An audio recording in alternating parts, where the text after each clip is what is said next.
ದರಿದ್ರ ಸರ್ಕಾರ ಕರ್ನಾಟಕದಲ್ಲಿ ಬಂದಿದೆ ಅನ್ನುವಂತಹ ಸ್ಥಿತಿ ಇದೆ.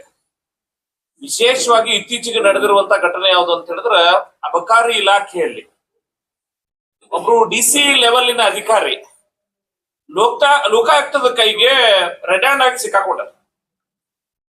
ಮಾತ್ರ ಅಲ್ಲ, ಅವ್ರದ್ದು ಆಡಿಯೋ ರೆಕಾರ್ಡ್ ಅಲ್ಲಿ ಅಬಕಾರಿ ಸಚಿವರ ಪುತ್ರ, ಅಬಕಾರಿ ಸಚಿವರು ಯಾರ್ಯಾರು ಹೆಂಗ್ ಹಣ ಹಂಚಿಕೆ ಆಗ್ತದ ಅನ್ನುವಂಥದ್ದನ್ನ ಬಹಳ ವಿವರವಾಗಿ ಹೇಳಿದ್ದಾರೆ.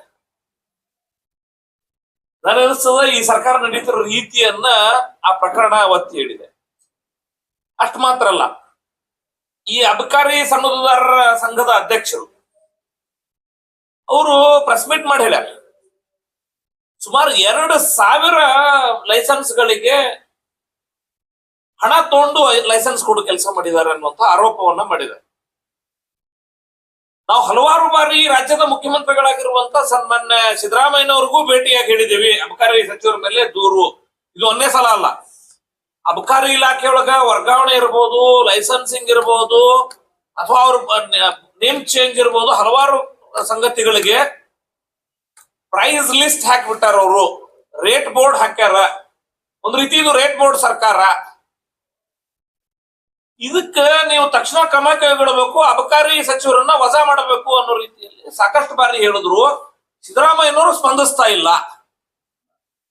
ಒಂದ್ ರೀತಿ ಹೆಸರಿಗೆ ಅಬಕಾರಿ ಸಚಿವರನ್ನ ಇಟ್ಟು ನನಗನ್ನಿಸ್ತದ ಸನ್ಮಾನ್ಯ ಮುಖ್ಯಮಂತ್ರಿಗಳೇ, ಈ ರಾಜ್ಯದ ಅತಿ ದೊಡ್ಡ ಆದಾಯದ ಮೂಲ ಯಾವ್ದಂದ್ರೆ ಅಬಕಾರಿನೇ.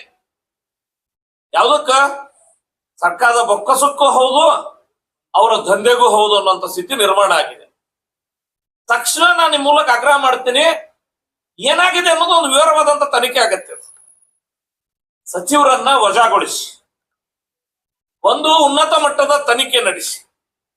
ಇದ್ರೆ ಸನ್ಮಾನ್ಯ ಮುಖ್ಯಮಂತ್ರಿಗಳೇ, ಹಣಕಾಸು ಆದಾಯದ ಮೂಲ ಅಬಕಾರಿ ಆಗಿರೋದ್ರಿಂದ ನಿಮ್ಮ ಇನ್ವಾಲ್ವ್ಮೆಂಟ್ ಅದು ಅಂತ ಹೇಳಿ ಜನ ಮಾತಾಡೋ ಸ್ಥಿತಿ ನಿರ್ಮಾಣ. ಇಷ್ಟೆಲ್ಲ ಆದ ನಂತರ ಸಿಎಂ ಯಾಕೆ ಅವ್ರ ಮೇಲೆ ಕ್ರಮ ಕೈಗೊಳ್ಳುತ್ತಿಲ್ಲ? ಯಾಕಂತಂದ್ರ ನೇರವಾಗಿ ಹಣಕಾಸು ಇಲಾಖೆ ಅಧಿಕಾರಿಗಳೇ ಅಬಕಾರಿಯನ್ನ ಹ್ಯಾಂಡಲ್ ಮಾಡ್ತಾರ. ಎಲ್ಲಿ ಸಿದ್ದರಾಮಯ್ಯನವರ ಇನ್ವಾಲ್ವ್ಮೆಂಟ್ ಅದಾರ ಅನ್ನೋ ಒಂದು ಹೇಳ್ತಾರಲ್ಲ, ಕೋತಿ ತಾತಿಂದು ಯಾರೋ ಮುಖಕ್ಕೆ ಒರೆಸ್ತು ಅನ್ನೋ ರೀತಿಯೊಳಗ ಇದ್ರೊಳಗೆ ಯಾರು ತಿಂದು ಯಾರ ಮುಖಕ್ಕೆ ಒರೆಸಾಕತ್ತಾರ ಅನ್ನೋಂಥ ಸ್ಥಿತಿ, ಊಹಾಪೋಹಗಳು, ಗುಮಾನಿ ನಿರ್ಮಾಣ ಆಗಿದೆ.